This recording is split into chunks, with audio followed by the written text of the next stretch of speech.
Hi guys, welcome back to day 4 of the 12 days of foundation. I'm testing out a new foundation every single day for 12 days, all inspired by that Taylor who does a 15 days of foundation, so I will link to her series down below. It is amazing and totally inspired me to do all of these foundation reviews in 12 days. Today we are going to be talking all about a fairly new foundation. It is the Smashbox Studio Skin 15-Hour Wear Hydrating Foundation.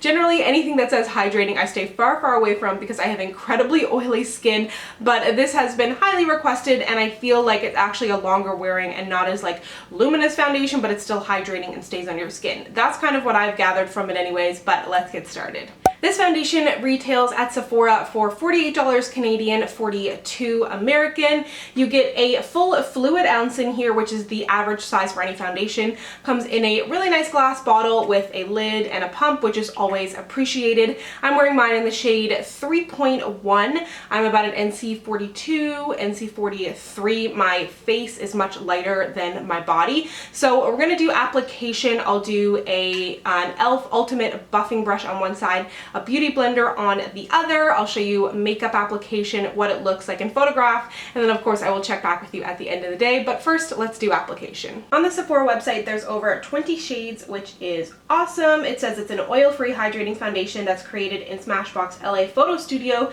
to look and feel amazing for 15 hours from set to the street. This foundation is perfect for days when you don't have the time for foundation touch-ups.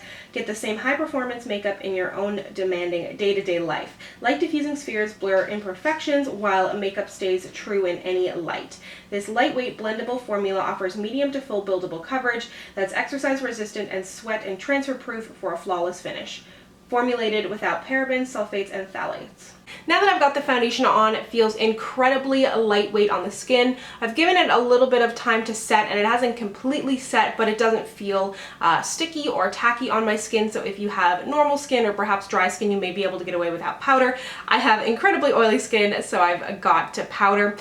As for application, beauty blender, brush, I think they both look good, so it's going to be a personal preference as to how you want to apply it. I'm going to now put on the rest of my makeup and show you how it looks in photos. I've got the rest of my makeup on now, and fingers crossed that this guy works out because I'm really enjoying the way it looks on my skin. It gives a really nice amount of coverage, but it's not like, oh, you're definitely wearing makeup, like you're probably wearing makeup, but it does not look cakey or feel heavy. I love that it is buildable, everything applied really nicely on top of it. In photos, I think that in my regular lighting, I mean, basically anything is gonna look good. Even that e.l.f. foundation that I reviewed last month looked good in my regular lighting. And then in flash photo, I think it looks really nice as well. It looks super natural. There's a little bit of a sheen to my skin and there's no SPF listed, so I didn't really expect any flashback.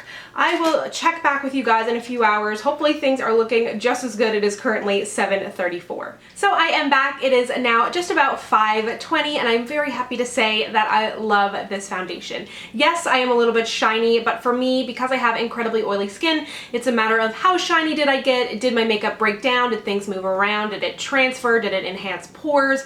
But I can say that it didn't do any of that. A little bit of shine is fine. I'm happy to blot and powder throughout the day. I love the way that it looks on my skin, but I do want to blot and powder just to show you how it would kind of react if you were to do this in the day. I thought that my foundation looked really good up until about maybe 1:30, 2 o'clock. The oil started to come through, but by no means did it feel uncomfortable or super greasy on my skin. I'm very happy with how this has performed. And now that I have it powdered, I think it looks really good. Didn't oxidize on my skin either. This is like I would be totally comfortable to powder and, you know, run out the door. I don't feel gross or greasy and it doesn't look caked up on my skin. 2 big thumbs up for this foundation. Super impressed. Very happy with the wear time. Let me know down below if you have tried this and what your experience has been with it, what your skin type is. I'm always curious to know how this works for other people too, and we can all have a little chat in the comment section. As well, let me know if you have tried the corresponding concealer because there's one out with this line and I'm interested to know if it's as good as the foundation.